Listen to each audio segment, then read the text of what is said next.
Bonjour chères auditrices, chers auditeurs, bonjour Fred.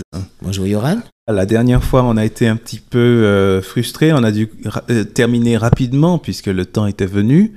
Nous étions en train de parler de la mission de l'Église et de ses différents aspects, et notamment l'idée de la qualité de la semence, puisque nous avions vu que l'Église a pour mission de répandre la semence de l'Évangile, la bonne nouvelle aux hommes, mais encore faut-il que cette semence soit de qualité, que cet enseignement soit... Que ce soit une bonne semence. Que ce soit une bonne semence, exactement. Et on avait pris le texte de 1 Timothée, chapitre 3, verset 15, première épître de Paul à Timothée, chapitre 3, verset 15, qui était intéressant dans ce sens. Le texte nous dit « Mais si je tarde, tu sauras ainsi comme il faut se conduire dans la maison de Dieu, qui est l'église du Dieu vivant, la colonne et l'appui de la vérité. » Voilà, donc l'une des missions de l'Église est clairement ici d'être l'appui de la vérité, la colonne, l'appui de la vérité. Et donc,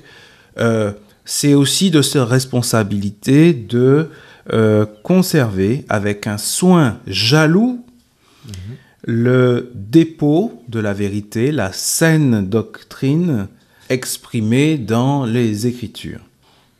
On peut prendre aussi d'autres textes qui vont un petit peu dans le même sens. Par exemple, toujours dans la première épître de Paul à Timothée, cette fois au chapitre 6, verset 20.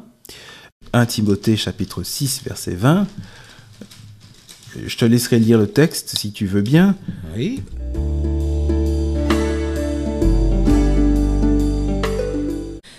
Il est dit, « Ô Timothée, garde le dépôt en évitant les discours vains et profanes, et les disputes de la fausse science. » Voilà, donc garde le dépôt. Garde le dépôt. Autre texte qui exprime également cela, cette fois dans l'épître de Paul aux Galates, au chapitre 1, les versets 6 à 9. Épître aux Galates, chapitre 1, versets 6 à 9. Où l'apôtre dit « Je m'étonne que vous vous détourniez si promptement de celui qui vous a appelé par la grâce de Christ pour passer à un autre évangile. Non pas qu'il y ait un autre évangile, mais il y a des gens qui vous troublent et qui veulent altérer l'évangile de Christ. Mais si nous-mêmes, si un ange du ciel annonçait un évangile s'écartant de celui que nous vous avons prêché, qu'il soit anathème. Nous l'avons dit précédemment, et je le répète à cette heure, si quelqu'un vous annonce un évangile s'écartant de celui que vous avez reçu, qu'il soit anathème. » L'apôtre est même très sévère, là, si je comprends bien. Ah, mais on ne peut pas être plus vigoureux. Ah oui. Voilà. Il a le souci vraiment de préserver l'intégrité et l'authenticité de cet évangile. Il ne peut pas y avoir un autre évangile. Exactement. Il invoque même le ciel, même si un ange descendait du ciel pour vous annoncer un autre évangile que celui que je vous ai prêché, alors qu'il soit anathème. Voilà, ce sont des paroles très, fortes. Très fort. Oui, c'est très très fort. Prêcher l'évangile, c'est bien. Garder la qualité de cet évangile est essentiel. Absolument. Est essentiel. Deuxième aspect peut-être de la mission de l'Église, si tu es d'accord avec moi, bien sûr, eh bien, ce serait en son sein de favoriser la croissance de ses membres, croissance spirituelle. On trouve des textes aussi qui expriment cela, que la mission de l'Église, c'est aussi d'aider les uns et les autres à croître. Finalement, le baptême, le moment où on passe alliance, où on fait alliance avec Dieu, n'est pas une fin en soi, c'est un début. Mais le début d'une croissance. Le début d'une croissance, le début d'un processus, et l'Église est là pour le favoriser. Prenons par exemple le texte d'Éphésiens, chapitre 4, versets 12 à 15. Il y a beaucoup d'autres textes, mais prenons simplement celui-ci. Au fil de l'écriture, Fred et Yoran, sur Parole de vie, la radio chrétienne de la Côte d'Émeraude. Éphésiens chapitre 4, versets 12 à 15. Oui, il dit que... On peut commencer au verset 11. Oui, il faut commencer un petit peu plus haut.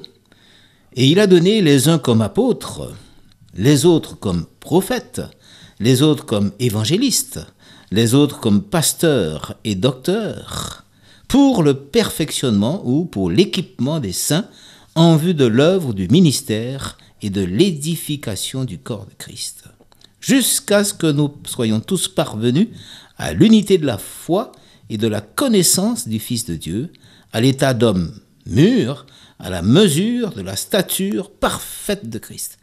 Donc, Et quand tu peux continuer encore, verset oui.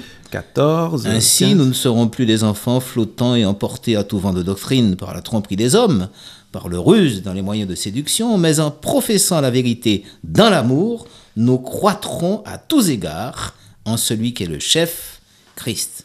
On voit bien cette idée de croissance en Christ. Absolument, Et, c'est le but. oui, quand on met les enfants au monde, eh bien, on espère qu'ils croîtront Voilà, normalement. qu'ils vont grandir.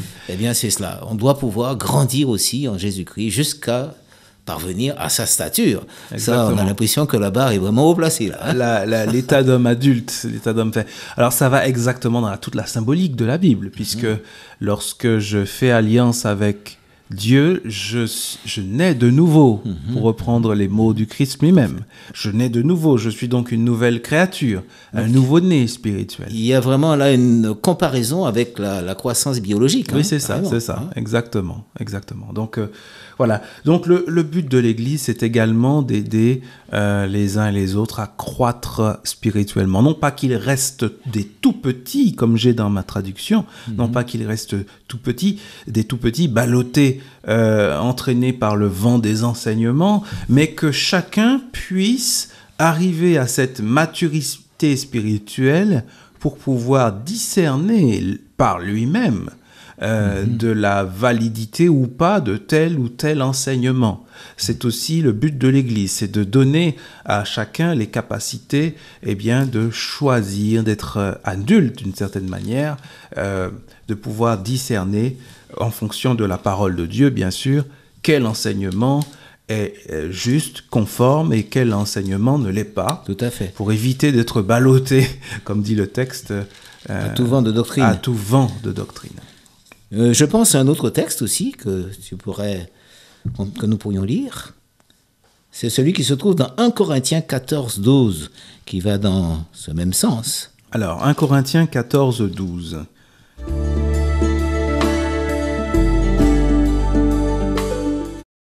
De même, vous aussi, puisque vous aspirez aux manifestations de l'Esprit, cherchez à y exceller, mais pour la construction de l'Église. Voilà. Donc on voit encore cette idée de construire l'Église Exactement. dans son développement spirituel, dans sa maturité spirituelle. Exactement. Qu'elle puisse être bien en place et bien construite, qu'elle soit un édifice solide. Précisons bien que l'Église ici, ce sont les disciples du Christ, bien sûr. Voilà, ce sont les disciples du Christ. Construire l'Église, c'est construire les disciples du Christ. Je dis ça pour qu'il n'y ait aucune confusion. Avec le bâtiment. Voilà, exactement. Eh bien, chères auditrices, chers auditeurs, nous vous laissons donc ici. Nous reprendrons certainement ces discussions sur l'Église. C'est un sujet vraiment important. Tout à fait. Eh bien, à la À prochaine très bientôt, fois. oui. Au revoir. Au revoir.